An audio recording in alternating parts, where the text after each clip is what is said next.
Hi friends, welcome to CBC class 12th maths chapter 5 example sums பார்த்துருக்கோம். example 36க்கான solution ஓகேவா. So இப்போ கொஷினில் பார்த்தீங்கன்னா y கொடுத்துருக்காங்க. நம்ம இதை வந்து ப்ரூவ் பண்ணணும். இது என்ன வேணும்? y வேணும். y தான் இது இருக்கே முடிஞ்சிருச்சு. d ஸ்கொயர் வேணும். அது இதை டிஃப்ரென்ஷியேட் பண்ணால் கிடச்சிரும். சப்ஸ்டியூட் பண்ணிடலாம். y is equal to a sin x plus b cos x. இப்போ இது ஒரு வாட்டி டிஃப்ரென்ஷியேட் பண்ணுறேன். Differentiate with respect to x பண்ணால் dy by dx கிடைக்கும். ஏவை அப்படியே வச்சுக்கோங்க, சைனை பண்ணால் காஸ் ப்ளஸ் பி அப்படியே வச்சுக்கோங்க, காஸை பண்ணால் மைனஸ் சைன் முடிஞ்சிருச்சு. இப்போ இதை திரும்ப பண்ணும், அதான் டி ஸ்கொயர். டி ஸ்கொயர்னால் ரெண்டு வாட்டி பண்ணணும்னு அர்த்தம். D square Y by dx square. A அப்படியே வச்சுக்கோங்க, காஸை பண்ணால் மைனஸ் சைன், இது plus into minus minus B போட்டுக்கலாம். சைனை பண்ணால் காஸ் எக்ஸ். ஓகேவா, இது வரைக்கும் கிளியரா? இப்போ நெக்ஸ்ட் ஸ்டெப்பில் இதான D square by dx square answer. இதை அப்படியே கொண்டு போய்ட்டு இதை சப்ஸ்டியூட் பண்ணுங்க பார்ப்போம். D square Y by dx square plus Y is equal to, இது மொத்தத்தையும் சப்ஸ்டியூட் பண்ணுறேன், minus A sine X minus B cos X. D square கண்டுபிடிச்சி இங்கே சப்ஸ்டியூட் பண்ணிட்டேன்.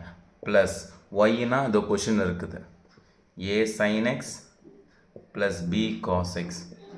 பாருங்கள், plus A minus A plus B minus B எல்லாம் cancel.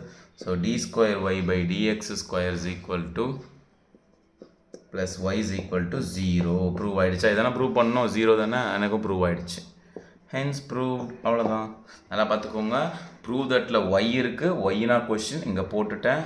ஓகேவா? So அவ்வளோதான். Hence prove. எல்லாத்தையும் கேன்சல் பண்ணிட்டேன். புரிஞ்சுதுங்களா? இதை கொண்டு போயிட்டு கண்டுபிடிச்சி கொண்டு போய் சப்ஸ்டியூட் பண்ணி சால்வ் பண்ணி, இதை இன்னொரு மெத்தட்லேயும் சால்வ் பண்ணலாம். இங்கே பாருங்களேன், இப்படி இருக்கா, நான் வேணால் அழிச்சிடுறேன், அதையும் சொல்லிடுறேன். ஓகேவா சார்? கன்ஃபியூஸ் ஆகும், பாருங்கள், பிடிச்சிருந்தா வச்சுக்கோங்க, இல்லை ஃப்ரெண்ட்ஸாகவே இருப்போம். அந்த மாதிரி இந்த மைனஸ் ஏ சைன் எக்ஸாக இப்படி தள்ளி விட்ருங்க, ப்ளஸ் ஆகிடும். ஓகே, நல்லா யாரோ மாற்றணும். மைனஸ் பியை அதுவும் ஈக்குவல் இப்படி தள்ளி விட்ருங்க, ப்ளஸ் ஆகிடும்.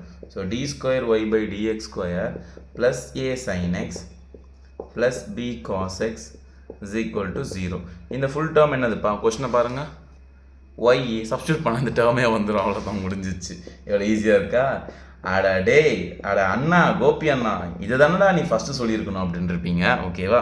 சரி, நாங்கள் டேலாம் போட மாட்டோம், அதெல்லாம் ஒன்றும் இல்லை, பிரச்சனை இல்லை. சரிங்க, பாருங்கள், மைனஸ் ஏ சைன் எக்ஸ் இப்படி தள்ளி விட்டா ப்ளஸ் ஏ ஆகிடும், மைனஸ் பி தள்ளிட்டா ப்ளஸ் பி ஆகிடும். ஸோ ஈக்குவல் டு 0 இந்த பக்கம் இருக்கும். இது பார்க்கும் கொஷின் மாதிரியே இருக்கா?